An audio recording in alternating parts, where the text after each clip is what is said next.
আজ পবিত্র শবে মেরাজ। এ রাতেই মহানবী সাল্লাল্লাহু আলাইহি ওয়াসাল্লাম সপ্তম আকাশে গিয়ে মহান আল্লাহর সাথে সাক্ষাৎ করেছিলেন। এ রাতেই দিনে ৫ ওয়াক্ত নামাজ ফরজ করা হয় মুসলিমদের উপর। তবে আমরা অনেকেই যে বিষয়টি নিয়ে ভাবি না তা হচ্ছে এটাই ছিল মানব ইতিহাসের প্রথম মহাকাশ ভ্রমণ, আর মহানবী সাল্লাল্লাহু আলাইহি ওয়াসাল্লাম ছিলেন প্রথম নভোচারী। মহানবী সাল্লাল্লাহু আলাইহি ওয়াসাল্লামের জন্মের আগেই তার বাবাকে হারান। তার বয়স যখন মাত্র ৫ বছর তখন হারান তার মাকেও। এরপর মহানবী সাল্লাল্লাহু আলাইহি ওয়াসাল্লাম বড় হতে থাকেন তার দাদা আব্দুল মুতালেবের কাছে। কিন্তু তার বয়স যখন ৮ বছর তখন চলে গেলেন তার দাদাও। এরপর তিনি আশ্রয় পেলেন চাচা আবু তালিবের কাছে। ২৫ বছর বয়সে তিনি বিয়ে করলেন খাদিজা রাদিয়াল্লাহু তাআলা আনহাকে। ৬১৯ খ্রিস্টাব্দে মারা গেলেন তার চাচা, যিনি এত বছর আগলে রেখেছিলেন তাকে। একই বছর চলে গেলেন তার প্রিয়তমা স্ত্রী খাদিজা রাদিয়াল্লাহু তাআলা আনহাও। এই বছরটিকে বলা হয় মহানবী সাল্লাল্লাহু আলাইহি ওয়াসাল্লামের জীবনের সবচেয়ে কঠিন বছর। একদিকে তিনি হারালেন চাচা ও প্রিয়তমা স্ত্রীকে, অন্যদিকে মক্কার মুশরিকরা আরও বেশি চড়াও হলো তার উপর।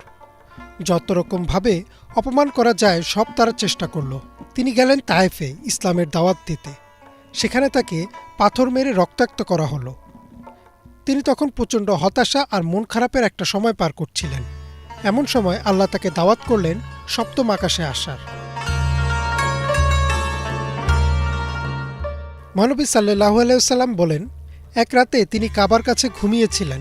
এমন সময় জিবরাইল আলাইহিস সালাম তার কাছে এসে তাকে ঘুম থেকে ডেকে তুললেন। মহানবী সাল্লাল্লাহু আলাইহি ওয়াসাল্লাম দেখলেন জিবরাইল আলাইহিস সালাম একা নন, তার সাথে রয়েছে একটা জন্তু যার নাম বোরাক। বোরাকের ব্যাপারে মহানবী সাল্লাল্লাহু আলাইহি ওয়াসাল্লাম বলেন, এটি দেখতে অনেকটা ঘোড়ার মতো। এটি ছিল নবী রাসূলদের বাহন, আর যতদূর দৃষ্টি যায় ততদূর বোরাকের এক কদমের সমান। জিবরাইল আলাইহিস সালাম মহানবী সাল্লাল্লাহু আলাইহি ওয়াসাল্লামকে বললেন, আল্লাহ এখনই আপনার সাথে দেখা করতে চেয়েছেন, এবং তিনি মহানবী সাল্লাল্লাহু আলাইহি ওয়াসাল্লামকে বোরাকের পিঠে চড়িয়ে রওনা হলেন। মহানবী সাল্লাল্লাহু আলাইহি ওয়াসাল্লামকে মক্কা থেকে প্রথমে নিয়ে যাওয়া হলো জেরুজালেমে মসজিদুল আকসায়। মহানবী সাল্লাল্লাহু আলাইহি ওয়াসাল্লাম মসজিদুল আকসার বাইরে খুঁটির সাথে বোরাককে বেঁধে রেখে ভেতরে গেলেন আর ২ রাকাত নামাজ আদায় করলেন। কোনো কোনো বর্ণনায় আছে তিনি সেখানে পূর্ববর্তী নবী রাসূলদের সাথে ইমাম হিসেবে ২ রাকাত নামাজ আদায় করেন। এরপর তিনি রওনা করলেন আকাশের উদ্দেশ্যে। আমরা রাতে খালি চোখে আকাশের দিকে তাকালে যা দেখি, বা আমাদের তৈরি সবচেয়ে শক্তিশালী দূরবীক্ষণ যন্ত্র দিয়ে যতদূর দেখা যায়, সব হচ্ছে প্রথম আকাশের একটি অংশ মাত্র। মহানবী সাল্লাল্লাহু আলাইহি ওয়াসাল্লাম চোখের পলকে এই অংশ পার করে ফেললেন আর পৌঁছে গেলেন প্রথম আকাশের দরজায়। প্রথম আকাশে মহানবী সাল্লাল্লাহু আলাইহি ওয়াসাল্লামের সাথে দেখা হলো আদম আলাইহিস সালামের। মহানবী সাল্লাল্লাহু আলাইহি ওয়াসাল্লাম আদম আলাইহিস সালামকে সালাম দিলেন। আদম আলাইহিস সালাম সালামের উত্তর দিয়ে তাকে স্বাগত জানালেন। এরপর তিনি গেলেন দ্বিতীয় আকাশে। সেখানে তার সাথে দেখা হলো ঈসা আলাইহিস সালাম ও ইয়াহিয়া আলাইহিস সালামের সাথে। এভাবে তিনি একের পর এক আকাশে গেলেন, আর তার সাথে একে একে দেখা হলো ইউসুফ আলাইহিস সালাম, ইদ্রিস আলাইহিস সালাম, হারুন আলাইহিস সালাম ও মুসা আলাইহিস সালামের সাথে। সপ্তম আকাশে মহানবী সাল্লাল্লাহু আলাইহি ওয়াসাল্লামের সাথে দেখা হলো মুসলিম জাতির পিতা হযরত ইব্রাহিম আলাইহিস সালামের সাথে। ইব্রাহিম আলাইহিস সালাম বসেছিলেন বাইতুল মামুরের পাশে। বাইতুল মামুরকে বলা হয় আকাশের কাবা।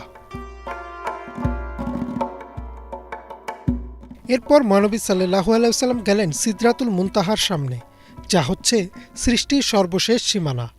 এই সীমানার বাইরে কারো যাওয়ার অনুমতি নেই। তাই জিবরাইল আলাইহিস সালাম সিদরাতুল মুনতাহার সামনে এসে দাঁড়িয়ে গেলেন। মহানবী সাল্লাল্লাহু আলাইহি ওয়াসাল্লাম একাই সামনে গেলেন, আর আল্লাহর সাথে তার সাক্ষাৎ হলো। মহানবী সাল্লাল্লাহু আলাইহি ওয়াসাল্লাম সরাসরি আল্লাহর সাথে কথা বললেন। এই সাক্ষাতে মহানবী সাল্লাল্লাহু আলাইহি ওয়াসাল্লামকে দেয়া হলো ফরজ নামাজ। আল্লাহ তাকে দিনে ৫০ ওয়াক্ত নামাজ দিলেন। তিনি যখন ফিরে আসছিলেন তখন মুসা আলাইহিস সালাম তাকে বললেন, আপনার উম্মত ৫০ ওয়াক্ত নামাজ আদায় করতে পারবে না, আপনি আরও কমিয়ে নিয়ে আসুন। মহানবী সাল্লাল্লাহু আলাইহি ওয়াসাল্লাম আল্লাহর কাছে ফেরত গেলেন। আল্লাহ ৫ ওয়াক্ত নামাজ কমিয়ে ৪৫ ওয়াক্ত করে দিলেন। এরপর মুসা আলাইহিস সালাম আবার বললেন, এই নামাজও অনেক বেশি, আপনার উম্মত পারবে না। মহানবী সাল্লাল্লাহু আলাইহি ওয়াসাল্লাম আবার গেলেন। আল্লাহ এবারও ৫ রাকাত কমিয়ে দিলেন। এভাবে কয়েকবার তিনি আল্লাহর কাছে গেলেন।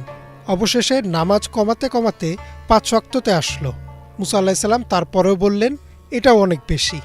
কিন্তু মহানবী সাল্লাল্লাহু আলাইহি সাল্লাম আরও একবার আল্লাহর কাছে যেতে লজ্জা পাচ্ছিলেন। সেই 5 ওয়াক্তই ফরজ হলো মুসলিমদের উপর। কিন্তু আল্লাহ ঘোষণা দিলেন যে এই 5 ওয়াক্ত নামাজ আদায় করবে তাকে 50 ওয়াক্তের সওয়াব দেওয়া হবে। এই যাত্রায় মহানবী সাল্লাল্লাহু আলাইহি সাল্লাম জান্নাত ও জাহান্নামের দৃশ্যও দেখেন। পরে তিনি বোরাকের পিঠে চড়ে আবার ফিরে আসেন মক্কায় এবং এই সম্পূর্ণ ঘটনাটি ঘটে এক রাতে। পরদিন যখন তিনি এই ঘটনাটি বললেন, মুশরিকরা হাসাহাসি করতে থাকে। তারা আবু বকর রাদিয়াল্লাহু তাআলা আনহুর কাছে গিয়ে বলে, তোমার বন্ধু পাগল হয়ে গেছে, সে নাকি এক রাতে মক্কা থেকে বাইতুল মাকদাস গেছে, এরপর আকাশে গেছে, আবার ফিরেও এসেছে। তখন আবু বকর রাদিয়াল্লাহু তাআলা আনহু বললেন, মুহাম্মদ সাল্লাল্লাহু আলাইহি ওয়াসাল্লাম যদি এই কথা বলে থাকেন তবে নিঃসন্দেহে এটাই ঘটেছে। এরপরেই তাকে দেওয়া হয় সিদ্দিক উপাধি, যার অর্থ সত্যবাদী। ইমরান মাহমুদ, বাংলা ভিশন।